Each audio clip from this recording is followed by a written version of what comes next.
This morning, a note of caution for the growing number of parents who give their children melatonin before bedtime. Some health experts are raising concerns about the long-term side effects. NBC senior medical correspondent Dr. John Torres is here with a closer look. John, good morning. A lot of parents do depend on this. What are the findings here? What's the warning? So melatonin is a natural hormone. It's something we all produce to go to sleep at night. But what's happening is parents and adults take them to try and get to sleep on a long-term basis. And what we know is that short-term, it can be okay to take that. I can't say healthy, I can't say unhealthy, but I can say okay. It's the long-term issues we're concerned about. And over the last 10 years, they looked at what happened with Poison Control Center. 260,000 poisonings were reported of melatonin in children. Some children were hospitalized, not many. The vast majority had no problems, but there were unfortunately 2 deaths as well in children from melatonin. Short-term seems to be safe.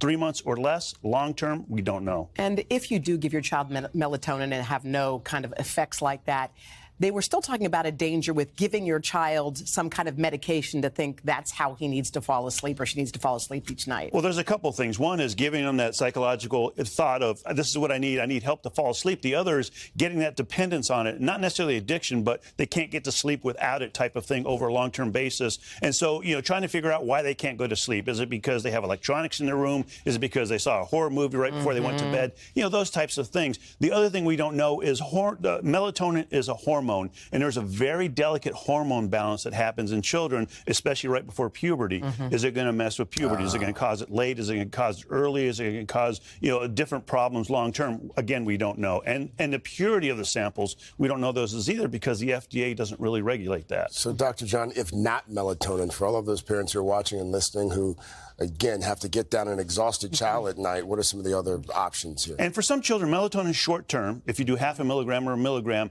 and again, we're talking a couple weeks maximum, can be helpful. For some children that have attention deficit disorders, that can be helpful as well. But here you can see, regular schedule, same thing as adults. Go to bed the same time, wake up the same time. Be active during the day. That can make you sleepy, but don't be active right before you go to bed.